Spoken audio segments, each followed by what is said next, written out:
एक नशेड़ी राणा का बाप फौत हो गया। लोग उनके घर इकट्ठा होना शुरू हो गए। वक्त गुजरता रहा मगर नशेड़ी बेटा न जाने कहां गायब था। मोहल्लेदारों ने तलाश शुरू की। आखिरकार एक आदमी ने उसे कब्रिस्तान में नशा करते देख लिया और कहने लगा, शर्म करो, उधर तुम्हारा बाप मर गया है और तुम यहाँ नशा करके बैठे हो। जल्दी घर चलो और बाप का जनाजा अदा करो। नशेड़ी राणा गिरते पड़ते घर वापस आया, बाप को सुपुर्दे खाक करवाया और फिर गायब हो गया। उधर फौतगी वाले घर का जिस किसी को पता चलता वो ताजियत के लिए आता, लेकिन बेटा गायब था। अब भला ताजियत किससे की जाती? चुनाचे मोहल्लेदारों ने एक मरतबा फिर नशेड़ी राणा की तलाश शुरू की और ढूंढकर शर्म दिलाने की खातिर कहा, तुम्हारा बाप मर गया है और तुम यहाँ नशा करके पड़े हो। घर चलो, हम तुम्हें लेने आए हैं। नशेड़ी राणा ने नशे से चूर आंखें थोड़ी सी खोली और बोला, हैं, अब्बा फिर मर गया है। एक अस्पताल में अजीब व गरीब वाकया हो रहा था। हर हफ्ता की सुबह ठीक 11 बजे के बाद बेड नंबर 15 पर जो भी मरीज होता, कुछ ही देर में उसकी मौत हो जाती। शुरू में डॉक्टरों ने इसे महज इत्तेफाक समझा, लेकिन जब ये वाकया कई हफ्तों तक मुसलसल होने लगा तो पूरे अस्पताल में खौफ फैल गया। नर्सें और वार्ड बॉय भी इस बेड के करीब जाने से घबराने लगे। कुछ लोगों ने कहना शुरू कर दिया कि शायद ये बेड आसिफ जदा है। आखिरकार अस्पताल में एक नया MS मेडिकल सुपरिटेंडेंट आया। उसने आते ही कहा, ये कोई जादू या आसिफ नहीं हो सकता, इसके पीछे जरूर कोई वजह होगी। चुनाचे उसने फैसला किया कि इस मामले की अच्छी तरह तहकीक की जाए। अगले हफ्ता की सुबह एक मरीज को जानबूझकर 11 बजे से पहले बेड नंबर 15 पर लिटा दिया गया। बेड के चारों तरफ खुफिया कैमरे लगा दिए गए। मॉनिटरिंग रूम में अस्पताल के सीनियर डॉक्टर, माहिर नफ्सियात, साइंसदान और चंद मौलाना हजरात भी मौजूद थे। सबकी नजरें स्क्रीन पर टिकी हुई थीं। सबके जहन में सिर्फ एक ही सवाल था, आखिर हर हफ्ता को यहाँ मौतें क्यों होती हैं? जूं-जूं घड़ी 11 के करीब पहुंच रही थी, सबकी बेचैनी बढ़ती जा रही थी। आखिरकार घड़ी ने 11 बजाए। अचानक वार्ड का दरवाजा खुला। सबने स्क्रीन पर गौर से देखा। एक सफाई करने वाला अंदर दाखिल हुआ। वो आराम से चलता हुआ बेड नंबर 15 के पास गया और आते ही ऑक्सीजन मशीन का प्लग निकाल दिया। फिर उसी सॉकेट में अपना मोबाइल चार्जर लगाकर मोबाइल चार्जिंग पर लगा दिया और बड़े सुकून से झाड़ू लगाकर सफाई करने लगा। एक शेख ने अपने राणा दोस्त को खाने की दावत दी, लेकिन जब राणा साहब दस्तरख्वान पर बैठे तो वहां सिर्फ उबले हुए सफेद चावल की एक प्लेट के सिवा कुछ भी नहीं था। जैसे ही उन्होंने खाना शुरू किया, अंदर से शेख की बीवी ने आवाज दी, क्या मैं मुर्गी ले आऊं? शेख ने फौरन जवाब दिया, नहीं, अभी हम चावल खा रहे हैं, थोड़ा सब्र करो। राणा साहब से रहा न गया और बोले, जब भाभी ला रही हैं तो उन्हें मुर्गी ले आने दो। लेकिन शेख खामोश रहा और कोई जवाब नहीं दिया। 10 मिनट गुजरे तो बीवी ने दोबारा दरवाजा खटखटाया, मुर्गी ले आऊं? शेख ने फिर वही कहा, नहीं, थोड़ा और इंतजार कर लो।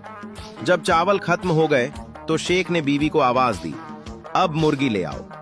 राणा साहब दिल ही दिल में खुश हुए कि चलो, फीके चावलों के बाद अब मुर्गी का मजा आएगा। लेकिन जैसे ही शेख की बीवी मुर्गी लेकर आई, राणा साहब के होश उड़ गए। वो एक जिंदा मुर्गी थी जिसे टेबल पर गिरे हुए चावल साफ करने के लिए छोड़ दिया गया था। एक चौधरी ने मिरासी को नौकर रख लिया। चौधरी साहब मुर्गियों का बड़ा शौकीन था और घर में मुर्गियां रखी हुई थीं। एक दिन अचानक चौधरी साहब की एक मुर्गी चोरी हो गई। चौधरी ने अपने सारे घर में छानबीन की, लेकिन मुर्गी कहीं न मिली। आखिरकार चौधरी ने मिरासी को बुलाया और गुस्से से चिल्लाते हुए बोला, मुझे आज शाम तक मेरी मुर्गी वापस चाहिए, अगर न मिली तो तेरी खैर नहीं। मिरासी बोला, चौधरी साहब आप परेशान न हो, मैं आपकी मुर्गी कहीं से भी ढूंढ कर लाऊंगा। चौधरी गुस्से से चिल्लाया, चल जल्दी दफा हो और ढूंढ कर ला मेरी मुर्गी। मिरासी वहां से निकल पड़ता है और सारा दिन गांव की गलियों में मारा मारा फिरता है, लेकिन उसे कहीं से मुर्गी का कोई पता नहीं चलता। आखिरकार थक हार कर मिरासी वापस चौधरी के घर जाने लगता है। जब वो चौधरी के पड़ोसी के घर के सामने से गुजरने लगता है तो उसे घर के अंदर से मुर्गी की आवाज सुनाई देती है।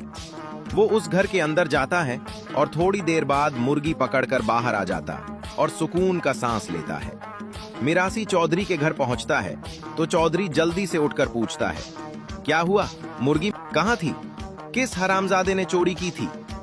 मिरासी अपने माथे से पसीना साफ करते हुए कहता है, चौधरी साहब, आपकी मुर्गी चोरी नहीं हुई थी। चौधरी बोला, तो फिर गायब कहां हो गई थी? बोलना जल्दी। मिरासी, चौधरी साहब, इसे तो मैंने पड़ोसी के घर उनके मुर्गे के साथ मुंह काला करते हुए रंगे हाथों पकड़ा है। एक मिरासी का बेटा पढ़ लिख गया। मिरासी इलाके के नंबरदार के पास गया और कहा कि बात यह है कि मेरा बेटा पढ़ गया है और आपका हाथ पढ़ता है, इसे कहीं नौकरी लगवा दें। नंबरदार ने 1 महीने का वक्त देकर इससे महीना भर काम करवाया। इसी तरह मुसलसल वो कोई 6 माह जाता रहा और काम करता रहा। एक दिन मिरासी नहा धोकर जाने लगा तो बेटे ने पूछा, अब्बू जी कहाँ जा रहे हो? मिरासी ने कहा, बेटा तेरी नौकरी के वास्ते जा रहा हूँ। बेटे ने कहा, आज आप न जाएं, आज मुझे जाने दें। मिरासी का बेटा नंबरदार के पास गया और उसने कहा, मेरे बाप की तो जूती घिस गई है, नौकरी देते हो तो दो वरना जवाब दो। नंबरदार ने सोचा, यार बात अब खत्म हो रही है, इसलिए नंबरदार ने कार्ड लिख कर दिया और कहा, फला मैनेजर के पास चले जाओ, उसे ये कार्ड दिखाना, वो तुम्हें नौकरी पर रख लेगा। मिरासी के बेटे को कार्ड देकर भेजने के बाद नंबरदार ने खुद मैनेजर को फोन कर दिया और कहा कि भाई इससे 4-5 मुश्किल सवाल करना ताकि ये जवाब न दे सके और मेरी जान छूटे। जब मिरासी का बेटा गया तो मैनेजर ने कार्ड देखा और कहा, बेटा नौकरी पर तो तुम्हें जरूर रखना है, लेकिन 3-4 सवाल है, पहले उनके जवाब दो। मिरासी के बेटे ने कहा, जी जरूर, हुक्म करें। मैनेजर ने कहा, पहला सवाल यह है कि पानी में कौन सी चीज तेज चलती है? मिरासी के बेटे ने कहा, कश्ती। मैनेजर ने कहा, तुम्हारा जवाब गलत है, तुमने ये नहीं बताया कि कश्ती लोहे की है या लकड़ी की। दूसरा सवाल, उसने कहा, ये बताओ कि हवा में कौन सी चीज तेज चलती है? मिरासी के बेटे ने जवाब दिया कि जहाज। मैनेजर ने कहा, तुम्हारा जवाब गलत है, तुमने ये नहीं बताया कि जंगी जहाज या मुसाफिर जहाज। तीसरा सवाल, उसने ये किया कि वो कौन सी चीज है जिस पर वजन डालो तो वो नीचे ज्यादा हींगती है? मिरासी के बेटे ने कहा, गधी। मैनेजर ने कहा, तुम्हारा जवाब गलत है, तुमने ये नहीं बताया कि गधी सफेद रंग की है या काले रंग की। मैनेजर चौथा सवाल करने लगा तो मिरासी के बेटे ने कहा, साहब जी नौकरी को छोड़ें, एक सवाल मेरा भी है। मैनेजर ने कहा, हुक्म करो। मिरासी के बेटे ने कहा, मैनेजर साहब ये बताएं कि औरत की रानों के बीच में कौन सी चीज होती है? मैनेजर ने कहा, इसका जवाब तो बहुत आसान है, फुद्दी। मिरासी के बेटे ने कहा, तुम्हारा जवाब गलत है, तुमने ये नहीं बताया कि मुझे यहाँ भेजने वाले की बहन की फुद्दी है या तुम्हारी बहन की है।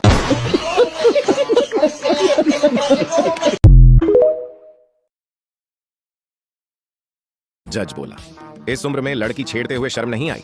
तुम माफ करने लायक नहीं हो। तभी 80 साल का बूढ़ा बोला, जज साहब मेरी भी तो बात सुनिए। जज बोला, कोई 20 से 22 साल के लड़के नहीं हो जो माफ कर दिया जाए। बूढ़ा बोला, जज साहब यह 60 साल पुराना केस है, तारीख पर तारीख की वजह से बूढ़ा हो गया हूं, जिसे छेड़ा था वो भी आज पोते के साथ आई है।